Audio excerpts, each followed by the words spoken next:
ഇപ്പോൾ DCC president Martin George നമ്മോടൊപ്പം ചേരുന്നുണ്ട്. കോടതിയുടെ ഉത്തരവാണ്, അത് നടപ്പാക്കാൻ എല്ലാവരും ബാധ്യസ്ഥരാണ്. അങ്ങനെയുള്ള ഒരു സാഹചര്യത്തിലാണ് ജീവനക്കാർക്ക് നേരെ CPM-ന്റെ ഭീഷണി വരുന്നത്. അങ്ങനെ പ്രതികരിക്കുന്നു. ഇതിനകത്ത് CPM-ന്റെ നേതൃത്വം എപ്പോഴും ചെയ്തുകൊണ്ടിരിക്കുന്ന ഇത് തന്നെയാണ്.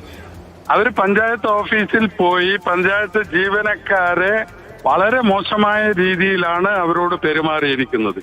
CPM-ന്റെ ഏരിയ ബ്രാഞ്ച് ലോക്കൽ സെക്രട്ടറിക്ക് ഇതിനുള്ള അധികാരം ആര് കൊടുത്തു?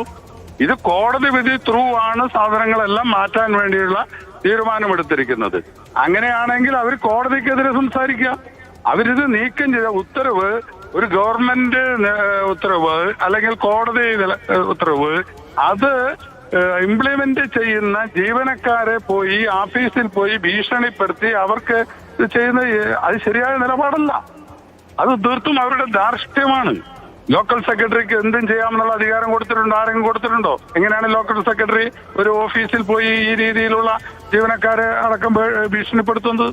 അത് ശരിയാ. അങ്ങനെയാണെങ്കിൽ ഇവിടെ നിയമവാഴ്ച തകരാറില്ലേ? അവർക്ക് എന്താ അധികാരം? ലോക്കൽ സെക്രട്ടറിക്ക് എന്താ അധികാരമുള്ളത്?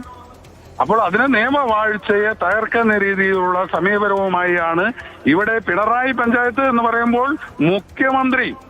മുഖ്യമന്ത്രിയുടെ മണ്ഡലമാണ് പിണറായി. അദ്ദേഹം അധിവസിക്കുന്ന സ്ഥലത്താണ് ഈ സംഭവങ്ങളൊക്കെ നടന്നിരിക്കുന്നത് എന്നുള്ളതാണ് കാണാൻ സാധിക്കുന്നത്. അപ്പോൾ അതുകൊണ്ട് മുഖ്യമന്ത്രിയുടെ നാടാകുമ്പോൾ, മുഖ്യമന്ത്രിയുടെ പാർട്ടിക്കാരാകുമ്പോൾ അവർക്ക് എന്തും ഏത് ഓഫീസിലും ചെയ്യാമെന്നുള്ള ആ ഒരു നിലപാട് ശരിയായ നിലപാടല്ല എന്നുള്ളതാണ് അഭിപ്രായം. ശരി, വളരെയധികം നന്ദി ശ്രീ മാർട്ടിൻ ജോർജ് ഞങ്ങളോട് സംസാരിച്ചതിന്.